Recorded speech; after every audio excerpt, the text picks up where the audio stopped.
This video is going to be a little bit difficult for me and maybe difficult for you as well, but I think it needs to be said. And the thing I've been thinking about is, when did it become so difficult for us, you and I, to do hard things?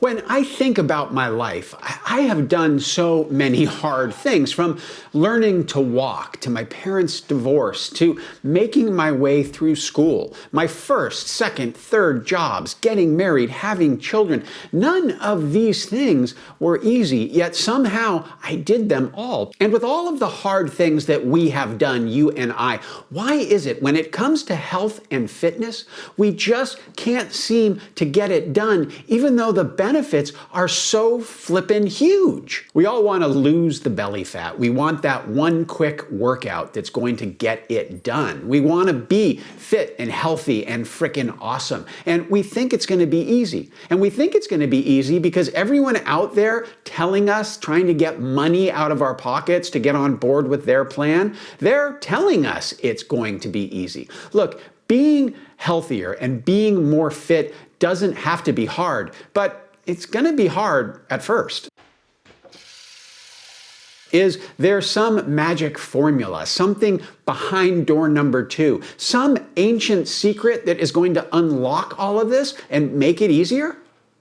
Well, kind of. Secret number 1, and what no one really wants to tell you, I guess except me, is that it is going to be hard. But look, you can do hard. You were built for this. You have done hard things all your life. You're going to continue to do hard things. So for me, it was hard because I had to come up with my own reason why. I couldn't find my reason on Facebook or Instagram. I couldn't find it anywhere on the web. It was something I had to look inside of myself to find. And for me, and maybe for you, giving myself the permission to put myself first was a super difficult thing to do. But once I was able to convince myself that I was worthwhile, it became a whole lot easier to put in the effort. It became a whole lot easier to find my reason why. And look, why would you believe me? Well, I'm not some super fitness guy. I was overweight and I smoked and I didn't exercise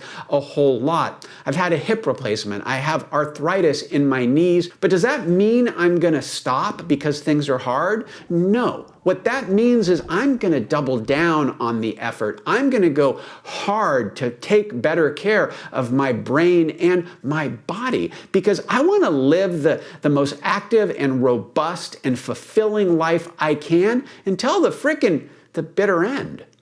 The second secret, which is no secret at all really, is you're going to have to form some new habits. For me, my 20s, my 30s, my 40s, they were all about getting that first job and second job and third job, about getting married and with my wife, having children, creating a family. I had to buy a house. I had to save for college, save for retirement. I had a lot of habits that I formed, and those habits, they were about supporting others. I don't regret that for a minute. In fact, I'm happy I was able to do those things. But when I hit 50, I realized that maybe some of those habits had to change. So I worked hard to form new habits. I started to eat differently, better. I started to get to the gym regularly, and I rode my bike a lot. Well, actually, yeah, I rode my bike a lot. And it was all around the habit changes that needed to support the life that I wanted to live. And the third secret, this is the tough one,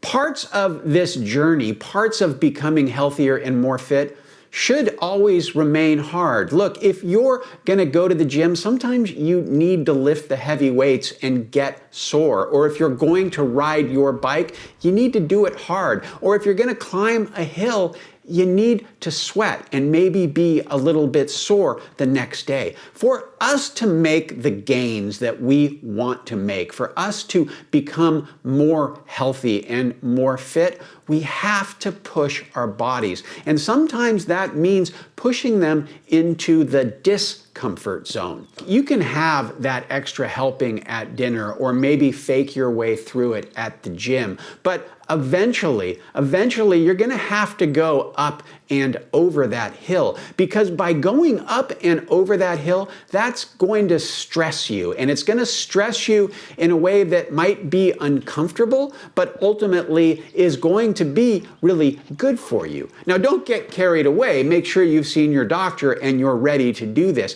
But once you are ready to do it, getting into the discomfort zone is where a lot of the lasting growth happens. Only through pushing yourself do you begin to understand and realize where your limits are, and then you can begin to push past those limits. If you hit the gym and lift the weights, if you go on the walk and tax the cardiovascular system, if you manage the food that you eat, those things will change the way you feel. And not only today, but they'll help you as you get older, because as we get older, bumps and bruises, they're part of the journey, and we're all gonna have them. And when they do happen, if you feel better, you're going to be able to deal with those things that much better. I don't care if you're 40, 50, 60, or frickin' 12. Taking better care of yourself, doing hard things pays dividends. And if you need some help getting started with health and fitness, check out this video on finding your why.